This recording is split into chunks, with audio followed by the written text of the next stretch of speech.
ತುಂಬ ಚೆನ್ನಾಗಿ ಅರ್ಥಪೂರ್ಣವಾಗಿ ಅರ್ಥಗಂಭಿತವಾಗಿ ಹೇಳಿದ್ರು. ಆದರೆ ಪ್ರಪಂಚದಲ್ಲಿ ಎಷ್ಟೇ ಧರ್ಮ ಇದ್ರೂ ನಮ್ಮ ಧರ್ಮದಲ್ಲಿರೋದು ಸರ್ವೇ ಜನ ಸುಖಿನೋ ಭವಂತು ಅನ್ನೋ ವಾಕ್ಯ ಯಾವುದೇ ಧರ್ಮದಲ್ಲೂ ಇಲ್ಲ. ಅದು ನಾನು ಘಂಟಾಘೋಷವಾಗಿ ಹೇಳ್ತೀನಿ. ಯಾವುದೇ ಧರ್ಮದಲ್ಲಿ ಸರ್ವೇ ಜನ ಸುಖಿನೋ ಭವಂತು ಅಂತ ಹೇಳಿದ್ದಂತಹ ಒಂದು ಮಾತು ಇಲ್ಲ. ಯಾಕೆ ಅಂದರೆ ನಮ್ಮ ಧರ್ಮ ಹುಟ್ಟಿದ ಮೇಲೆ ಹುಟ್ಟಿದಂತಹ ಧರ್ಮಗಳು, ನಮ್ಮ ಧರ್ಮನ ನೋಡಿ ಕಲ್ತಂತಹ ಧರ್ಮಗಳು ಕಾಪಿ ಮಾಡೋಕ್ಕಾಗಲ್ಲ.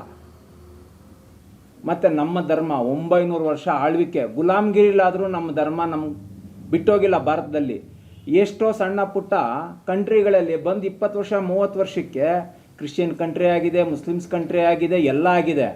ಆದರೆ ನಮ್ಮ ಭಾರತನ ಬದಲಾಯಿಸೋಕ್ಕೆ ಭಗವಂತನ ಕೈಯಿಂದನೂ ಆಗಲ್ಲ ಅಂತ ನಾನು ಗ್ಯಾರಂಟಿ ಹೇಳ್ತೀನಿ. ಯಾಕಂದರೆ ನಾವು ನಡೆಯೋದೇ ಭಗವಂತನ ವಾಕ್ಯದ ಮೇಲೆ, ಭಗವದ್ಗೀತೆ ಮೇಲೆ. ನಮ್ಮ ಧರ್ಮದ ಆಚರಣೆ ಎಷ್ಟೇ ನೋವು ತಗೊಂಡ್ರೂ ನೋವು ಕೊಡೋಕ್ಕೆ ಹೋಗ್ತಾ ಇಲ್ಲ ನಾವು. ಅದನ್ನು ಎಲ್ಲರೂ ಅರ್ಥ ಮಾಡ್ಕೋಬೇಕು. ಬೇರೆ ಧರ್ಮಗಳ ಥರ ನಾವು ನೋವು ಕೊಡಬೇಕು ಅಂತ ಡಿಸೈಡ್ ಮಾಡಿದ್ರೆ ಏನಾಗುತ್ತೆ? ಅಂತ್ಯ ಆಗುತ್ತೆ. ಆದರೆ ನಮ್ಮ ಧರ್ಮದಲ್ಲಿ ಅದು ಹೇಳಲಿಲ್ಲ. ನೋವನ್ನ ತಡ್ಕೊಳ್ರಿ, ನೋವು ಕೊಡಬೇಡ್ರಿ. ನಮ್ಮ ಧರ್ಮದಲ್ಲಿ ಹೇಳಿರೋದು ಅದೊಂದೇ ವಾಕ್ಯ. ಅದಕ್ಕೋಸ್ಕರ ನಾವು ಇಷ್ಟು ವರ್ಷ 970 ವರ್ಷ ಗುಲಾಮ್ಗಿರಿಲಿದ್ರೂ ನಾವು ತಡ್ಕೊತಾ ಇದ್ದೀವಿ, ಅನುಭವಿಸ್ತಾ ಇದ್ದೀವಿ, ರಿಟರ್ನ್ ಕೊಡ್ತಾ ಇಲ್ಲ. ಹಂಗಂತ ಕಾಲ ಏನು ಉತ್ತರ ಕೊಡುತ್ತೆ ಅಂತ ಯಾರಿಗೂ ಗೊತ್ತಿಲ್ಲ. ಎಷ್ಟು ಸಹಿಸ್ಕೋಬೋದು ಒಬ್ಬ ಮನುಷ್ಯ? ನೆಲದಲ್ಲಿ ಕುತ್ಕೋಬೋದು, ನೆಲದ ಮೇಲೆ ಮಲ್ಕೋಬೋದು, ನೆಲದೊಳಗಡೆ ಹೋಗೋಕ್ಕೆ ಯಾರ ಕೈಯಲ್ಲೂ ಸಾಧ್ಯ ಇಲ್ಲ. ಅದು ಫೈನಲ್ ಅಂತ್ಯ. ಆ ಅಂತ್ಯ ನಮ್ಮಲ್ಲಿ ಆಗೋದು ಇಲ್ಲ, ಆಗೋದು ಬೇಡ. ಇವತ್ತಿಗೂ ಇಡೀ ಪ್ರಪಂಚದಲ್ಲಿ ಯಾವುದೇ ಧರ್ಮಗಳು ಸುಖವಾಗಿ ಶಾಂತಿಯಾಗಿದೆ ಅಂದರೆ ಅದು ನಮ್ಮ ಭಾರತದಲ್ಲೇ. ನಾವಿಷ್ಟೆಲ್ಲ ಮಾತಾಡ್ತಾ ಇದ್ದೀವಿ, ಅಲ್ಲಿ ಬಂದು ಗುಂಡಾರಿಸ್ತಾರೆ, ಧರ್ಮ ಯಾವುದು ಅಂತ ಕೇಳ್ತಾರೆ. ಅದೇ ಮೆಕ್ಕಾಗೋದ್ರೆ ಇಲ್ಲಿರೋ ಮುಸ್ಲಿಮ್ಸ್ನ ಲಾಸ್ಟ್ ಪಂಕ್ತಿಲಿ ಕುಂಡಿಸ್ತಾರೆ. ಇದು ಸುಳ್ಳಾದರೆ ಯಾರಾದರೂ ಸುಳ್ಳು ಅಂತ ಹೇಳಿ, ಇಲ್ಲ ಅಲ್ಲಿ ಹೋಗಿ ಬಂದಿರೋರನ್ನ ಕೇಳಿ. ಯಾಕೆ ಇಂಡಿಯನ್ಸ್ ಅಂತಾರೆ, ಅವ್ರನ್ನ ಮುಸ್ಲಿಮ್ಸ್ ಅನ್ನಲ್ಲ, ಇಂಡಿಯನ್ಸ್ ಅಂತಾರೆ. ಇಲ್ಲಿ ಇವತ್ತವರೆಗೂ ಅವ್ರು ಮಾಡೋ ಆಚರಣೆಗಳು, ಕ್ರಿಶ್ಚಿಯನ್ಸ್ ಆಗಿರ್ಬೋದು, ಮುಸ್ಲಿಮ್ಸ್ ಆಗಿರ್ಬೋದು, ಯಾವುದಾದ್ರೂ ತೊಂದರೆ ಕೊಟ್ಟಿರೋ ಒಂದೇ ಒಂದು ಇತಿಹಾಸ ಇದೆಯಾ? ರೋಡಲ್ಲಿ ನಮಾಜ್ ಮಾಡ್ತಾರೆ, ನಾವು ಮಾತಾಡಲ್ಲ. ನಮ್ಮ ಗಣೇಶನ ಮೆರವಣಿಗೆ ಹೋದರೆ ಕಲ್ಲು ಹೊಡಿತಾರೆ, ಅಣ್ಣಮ್ಮನ ಮೆರವಣಿಗೆ ಹೋದರೆ ಕಲ್ಲು ಹೊಡಿತಾರೆ.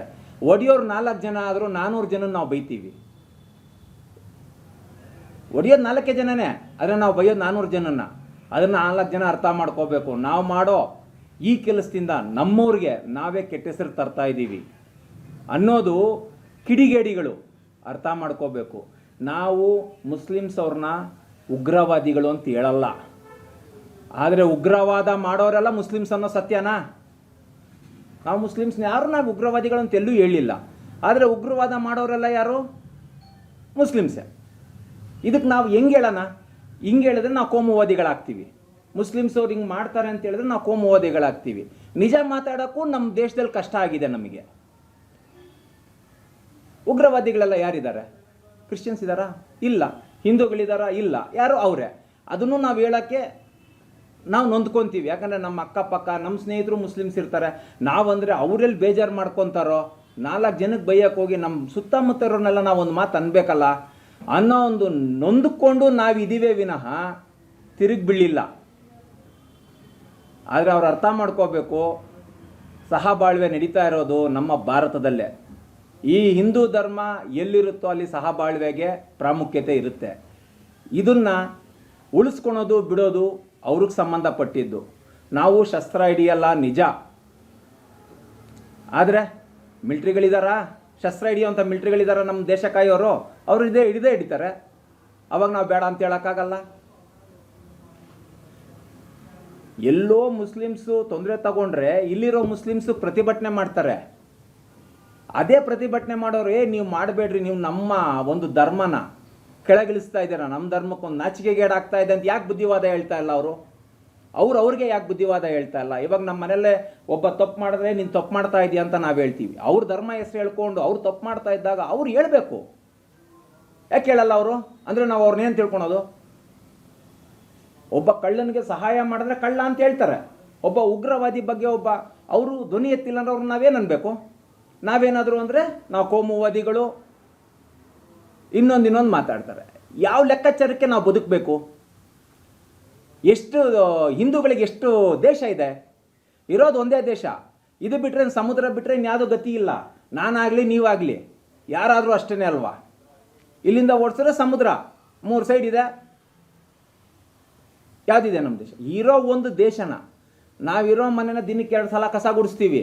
ಹುಳ ಇರಬಾರ್ದು, ಕಸ ಇರಬಾರ್ದು, ಗಲೀಜು ಇರಬಾರ್ದು ಅಂತ. ಆದರೆ ನಮ್ಮ ದೇಶದಲ್ಲಿ ನಮ್ಮ ದೇಶನ ಕಾಡುವಂಥ ಇಷ್ಟು ಗಲೀಜುಗಳನ್ನ ನಾವೇನು ಮಾಡಬೇಕು? ಯಾವ ರೀತಿ ಮಾಡಬೇಕು? ಸಂವಿಧಾನ ಇದೆ, ನಾವು ಸಂವಿಧಾನಕ್ಕೆ ಬೆಲೆ ಕೊಡ್ತೀವಿ. ಯಾಕೆ ಅಂದರೆ ಸಂವಿಧಾನ ಬರೆದಿರೋದು ಎಲ್ಲರೂ ಬದುಕಬೇಕು, ಎಲ್ಲ ಜಾತಿಯವರು ಎಲ್ಲ ಧರ್ಮದವರು ಬದುಕಬೇಕು ಅನ್ನೋ ಸಂವಿಧಾನ ನಾವು ಬೆಲೆ ಕೊಡ್ತಾ ಇದ್ದೀವಿ. ಇದೇ ಸಂವಿಧಾನಕ್ಕೆ ಅವ್ರು ಬೆಲೆ ಕೊಡ್ತಾ ಇದ್ದಾರಾ? ಸಂವಿಧಾನ ನಾವು ಒಪ್ಪಲ್ಲ ಅಂತಾರೆ, ಶರಿಯಾ ಕಾನೂನು ಅಂತಾರೆ. ನಾವು ಸಂವಿಧಾನನ ಒಪ್ಕೊಂಡು ಬದುಕ್ತಾ ಇದ್ದೀವಿ. ಯಾಕೆ? ನಮ್ಮ ಕೈಯಲ್ಲಿ ಆಗಲ್ಲ ಅಂತಲ್ಲ. ಬಲ ಇರೋನು ಮುಂದೆ ನುಗ್ಗಲ್ಲ. ಆದರೆ ನುಗ್ಗಿದ್ರೆ ಏನಾಗುತ್ತೆ ಅನ್ನೋದು ಅಂತ್ಯನೇ. ಅಲ್ಲಿವರೆಗೂ ಯಾರೂ ತಂದ್ಕೋಬಾರ್ದು. ನಾವು ಬದುಕೋಣ, ಅವರು ಬದುಕಲಿ. ಬದುಕೋದಕ್ಕೆ ಯಾರ್ದೋ ತೊಂದರೆ ಇಲ್ಲ. ನಮ್ಮ ಮನೆ ನೀವು ಕೆಣಕಬೇಡಿ, ನಿಮ್ಮ ಮನೆ ನಾವು ಕೆಣಕಲ್ಲ. ಇನ್ನೂ ಒಂದು ಹೇಳ್ತೀನಲ್ಲ, 100 ಜನ ಮುಸ್ಲಿಮ್ಸ್ ಇರೋ ಮನೇಲಿ ಒಬ್ಬ ಹಿಂದೂ ನೆಮ್ಮದಿಯಾಗಿರೋ ಹಿಸ್ಟ್ರಿ ಯಾರಾದರೂ ಒಬ್ರು ಹೇಳ್ಬಿಟ್ರೆ ನೀವು ಹೇಳ್ದಂಗೆ ಕೇಳ್ತೀನಿ. ಅದೇ 100 ಹಿಂದೂಗಳಿರೋ ಜಾಗದಲ್ಲಿ ಒಬ್ಬ ಮುಸ್ಲಿಮು ಧೈರ್ಯವಾಗಿರ್ತಾನೆ. ಹೆಂಗೆ? ಯಾಕೆ? ನಮ್ಮದು ಧರ್ಮ, ಅವ್ರದ್ದು ಧರ್ಮ ಅಂತಾನೆ. ಹೇಳಿ, ನೀವು ಯಾರಾದರೂ ಒಂದು ಮುಸ್ಲಿಮ್ಸ್ ಏರಿಯಾಗಳಲ್ಲಿ ಒಬ್ಬ ಹಿಂದೂ ನೆಮ್ಮದಿಯಾಗಿದ್ದಾನೆ ಅನ್ನೋದು ಯಾರಾದರೂ ಹೇಳಿದಾರ ಇವತ್ತವರೆಗೂ? ಇಲ್ಲ. ಅದೇ ನಮ್ಮ ಜೊತೆ ಅವರಿದ್ದರೆ ಅಣ್ಣ ತಮ್ಮನ ಥರ, ಅಕ್ಕ ತಂಗಿ ಥರ ನೋಡ್ಕೊತೀವಿ. ಯಾಕೆಂದರೆ ನಮ್ಮ ಧರ್ಮ ಕಲಿಸಿರೋದು ಸರ್ವೇ ಜನ ಸುಖಿನೋ ಭವಂತು. ಅದೊಂದು ಬಿಟ್ಟರೆ ಅದು ಏನಾಗುತ್ತೆ ಅನ್ನೋದು ನಮಗೂ ಗೊತ್ತಿಲ್ಲ. ಅದು ಕಾಲದ ಕೈಯಲ್ಲಿ ಇರುತ್ತೆ. ಎಷ್ಟು ದಿನ ಅಂತ ಶಾಸ್ತ್ರ ಇಟ್ಕೊತೀವಿ, ಶಾಸ್ತ್ರ ನಂಬಿದ್ದೀವಿ, ಪ್ರಕೃತಿ ನಂಬಿದ್ದೀವಿ, ಪ್ರತಿಯೊಂದನ್ನು ನಾವು ನಂಬ್ಕೊಂಡಿದ್ದೀವಿ. ಎಷ್ಟಂತ ತಲೆ ಬಗ್ಸೋಣ? ತಲೆ ಬಗ್ಸ್ಬೋದು. ತಲೆ ಹೋದ್ಮೇಲೆ ಏನು ಬಗ್ಸೋಣ ನಾವಿಲ್ಲಿ? ನಾಳೆ ನಮ್ಮ ಪೀಳಿಗೆಗೆ ಏನು ಕೊಡೋಣ? ನಮ್ಮ ದೇಶದಲ್ಲಿ ನಮ್ಮ ಪೀಳಿಗೆಗೆ ಏನು ಕೊಟ್ಟೋಗೋಣ? ನಾಳೆ ನಮ್ಮ ಮಕ್ಕಳು ಇದೇ ಥರ ಬದುಕಬೇಕಾ? ಕಾಲಾನುಕಾಲಕ್ಕೂ ನಮ್ಮ ದೇಶದಲ್ಲಿ ನಾವು ತಲೆ ಎತ್ಕೊಂಡು ಬದುಕಕ್ಕಾಗ್ತಾ ಇಲ್ವಲ್ಲ. ಇದ್ರ ಬಗ್ಗೆ ಯಾರೂ ಮಾತಾಡ್ತಾ ಇಲ್ಲ. ಯಾಕೆ? ಗುಲಾಮ್ಗಿರಿಗೆ ಹೊಂದ್ಕೊಂಡ್ಬಿಟ್ಟಿದ್ದೀವಿ ಅಂತನ, ಅಥವಾ ಕೈಲಿ ಆಗಲ್ಲ ಅಂತನ? ಯಾಕೆ? ಬದಲಾವಣೆ ಜಗದ ನಿಯಮ. ಆ ಬದಲಾವಣೆ ಹೆಂಗಾಗುತ್ತೆ ಅನ್ನೋದು ಯಾರಿಗೂ ಗೊತ್ತಿಲ್ಲ. ಅದು ಗೊತ್ತಾಗಿದ್ದಿನ ಎಲ್ಲ ಗೊತ್ತಾಗುತ್ತೆ. ಬದಲಾಗಬೇಕು ಅನ್ನೋದು ಹಿಂದೂಗಳು ಮಾತ್ರನೇ ಬದಲಾಗಬೇಕು ಅನ್ನೋದೇನಿಲ್ವಲ್ಲ. ಪ್ರತಿಯೊಬ್ಬ ಮನುಷ್ಯನೂ ಮನುಷ್ಯತ್ವ ಇಟ್ಕೊಂಡು ಬದಲಾಗ್ಬೋದಲ್ವಾ? ಮನುಷ್ಯ ಅಂದ್ರೇನು, ಮನುಷ್ಯತ್ವ ಅಂದ್ರೇನು ತಿಳ್ಕೊಬೇಕಲ್ವಾ? ಯಾವ ಕಾಲಕ್ಕೆ ತಿಳ್ಕೊತಾರೆ ಇವರೆಲ್ಲ? ಇವ್ರು ತಿಳ್ಕೊಳೋ ಅಷ್ಟೊತ್ತಿಗೆ ನಮ್ಮ ಸರ್ವನಾಶ ಆಗಿರುತ್ತೆ. ಏನು ಮಾಡೋಣ ಆವಾಗ? ಹಿಂದೂಗಳು ಒಂದು ಮಗು ಸಾಕು. ಯಾಕೆ? ಅಯ್ಯೋ ಅವ್ರನ್ನ ಓದ್ಸೋಕ್ಕೆ ಕಷ್ಟ, ಎಲ್ಲ ಒಂದೊಂದು ಮಗುನ ಇಟ್ಕೊಳ್ಳಿ, ಡಜನ್ ಎತ್ತಾರೆ. ಹೆಣ್ಮಕ್ಳಾದರೂ ಅವ್ರಿಗೆ ಕೊಡಬೇಕು, ಗಂಡು ಮಕ್ಕಳಾದ್ರೂ ಅವರಿಂದ ತಗೋಬೇಕು. ನಮ್ಮ ಮಕ್ಕಳು ಅವ್ರದ್ದೇ, ನಮ್ಮ ಆಸ್ತಿನೂ ಅವ್ರದ್ದೇ. ಏನು ಮಾಡಬೇಕು ಹೇಳಿ? ಲಾಸ್ಟ್ 10 ವರ್ಷದಲ್ಲಿ 5 ಲಕ್ಷ ಮಕ್ಕಳು ಎಲ್ಲಿ ಬಾಂಗ್ಲಾದೆಲ್ಲೋ ಒಂದು ಪೇಪರಲ್ಲಿ ನಾನು ನೋಡಿದೆ. ಒಂದು ಈ ಏರಿಯಾದಲ್ಲಿ 10 ವರ್ಷಕ್ಕೆ 5 ಲಕ್ಷ ಮಕ್ಕಳು. ನಮ್ಮವರು ಒಂದು ಮಕ್ಕಳು ಸಾಕು. ಏನು ಮಾಡಬೇಕು? ಕೊನೆಗೆ ಅದೇ ಹೇಳಿದ್ನಲ್ಲ, ಗಂಡಾಗಲಿ ಹೆಣ್ಣಾಗಲಿ ಅವ್ರಿಗೆ ಕೊಡಬೇಕು, ಆಸ್ತಿನೂ ಅವ್ರಿಗೆ ಕೊಡಬೇಕು, ನಾವು ಖಾಲಿ ಕೈಯಲ್ಲಿ ಹೋಗಬೇಕು. ಒಂದೆರಡು ಮಾತು ಹೇಳಿದ್ದೀನಿ, ಏನೇ ತಪ್ಪಿದ್ರು ಕ್ಷಮಿಸಿ. ಜೈ ಹಿಂದ್, ಜೈ ಕರ್ನಾಟಕ ಮಾತೆ.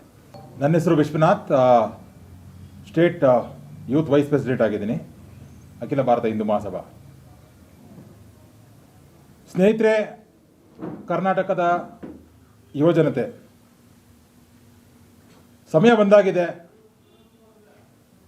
ಕರ್ನಾಟಕದ ಅತಿ ದೊಡ್ಡ ಶಕ್ತಿ ಯುವಶಕ್ತಿಯನ್ನು ಒಗ್ಗೂಡಿಸುವಂಥ ಸಮಯ ಇವತ್ತು ದಿವಸ ಬಂದಾಗಿದೆ.